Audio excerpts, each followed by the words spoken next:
Hi friends, good morning. Welcome to my channel Vijaya Srinivas. ఎలా ఉన్నారండి? అందరూ బాగున్నారా? మీరందరూ బాగుండాలని ఆ దేవుణ్ణి మనస్ఫూర్తిగా కోరుకుంటున్నాను. ఈ వీడియో స్కిప్ చేయకుండా పూర్తిగా చూడండి. ఈరోజు నా బ్లాగ్ మార్నింగ్ రొటీన్ మీతో షేర్ చేసుకుంటున్నాను. ఈరోజు పిల్లల లంచ్ బాక్స్లోకి యమ్మీ టేస్టీ అయిన లెమన్ రైస్ తయారు చేస్తున్నానండి. ఈ రెసిపీ ఆల్రెడీ మన ఛానల్లో అప్లోడ్ చేశానండి. ఎవరైనా ఈ వీడియో చూడకపోతే వెంటనే ఈ వీడియో చూసేయండి.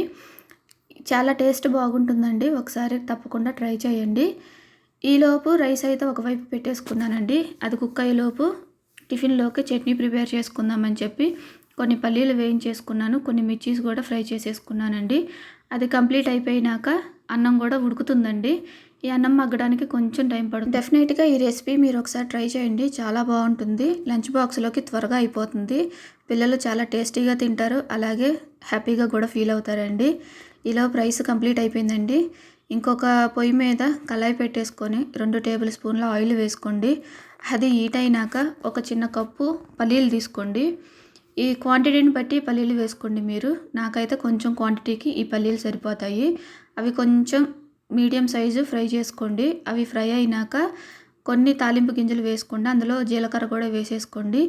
ఈ చాలా హెల్తీ రెసిపీ అండి. ఎందుకంటే ఇందులో వేసే పల్లీలు, శనగపప్పు, జీలకర్ర, మినపప్పు అన్నీ కూడా హెల్తీయే. పసుపు కానీ, మిర్చీస్ కానీ, ఎండుమిర్చి కానీ, కరివేపాకు కానీ ఇవన్నీ మన ఆరోగ్యానికి చాలా చాలా మంచిది. అవి కొంచెం ఫ్రై అయినాక ఎండుమిర్చి, పచ్చిమిర్చి, కొంచెం కరివేపాకు కూడా వేసుకొని బాగా ఫ్రై చేసుకోండి. తాలింపులోనే 1 టీ స్పూన్ పసుపు వేసేసుకోండి. పసుపు బాగా వాసన పోయేదాకా కలిపేసుకోండి. ఇందులో వేసుకోవడం వల్ల ఏంటంటే రైస్ మొత్తంగా కలిసిపోతుంది, అలాగే కలర్ కూడా బాగా కనిపిస్తుందండి. ముందుగా కుక్ చేసి పెట్టుకున్న రైస్లోకి ఒక 3 నిమ్మకాయలు రసం తీసి పెట్టుకోండి. ఆ రసంలోనే ఒక 2 టీ స్పూన్ల ఉప్పు కూడా కలిపేసుకోండి. అందులో కలిపేసుకోవడం వల్ల ఉప్పు రైస్ మొత్తానికి పట్టుకుంటుందండి. అది బాగా అన్నంలో కలిసిపోయేంత వరకు బాగా కలుపుకోండి. ఈలోపు పోపు పెట్టుకున్న కళాయిలోనే నేను రైస్ని కలిపేసుకుంటున్నానండి. మళ్ళీ స్పెషల్గా వేరే గిన్నె ఎందుకని చెప్పి ఇందులోనే కలిపేసుకుంటున్నాను. కలర్ అయితే చాలా కలర్ఫుల్గా కనబడుతుందండి. పసుపు అయితే నాకు సరిపోయింది. మీకు కొంచెం కావాలంటే యాడ్ చేసుకోండి. ఇదైతే చాలా సూపర్గా వస్తుంది. టేస్ట్ అయితే యమ్మీగా ఉంటుంది. ఒకసారి డెఫినెట్గా ట్రై చేయండి. అలాగే పిల్లల బాక్స్లో కూడా రైస్ని తీసేసుకుంటున్నానండి. ఇది కంప్లీట్ అయిపోయినాక పిల్లలకి ఈలోపు దోశలు వేసేద్దామని చెప్పి ప్యాన్ పెట్టేసుకున్నానండి. ఈ దోశలు వేసేటప్పుడు దోశకి పర్ఫెక్ట్గా రావడానికి ఈ ఆనియన్ని అప్లై చేసుకుంటారు. ఇది అందరికీ తెలిసిన చిట్కానే. కాకపోతే చేత్తో ఎందుకు రుద్దడం అని దానికి ఒక ఫోర్క్ పెట్టేశానండి. ఇది చాలా ఈజీగా ఉంది కదా, మనకు ఆయిల్ కూడా చేతికి అంటుకోదు. ఆ ఫోర్క్తోనే మొత్తం ప్యాన్ అంతా కూడా క్లీన్ చేసేసుకోవచ్చు. అలాగే పిల్లలిద్దరికి కూడా టిఫిన్ వేసేసి పెట్టేశాను.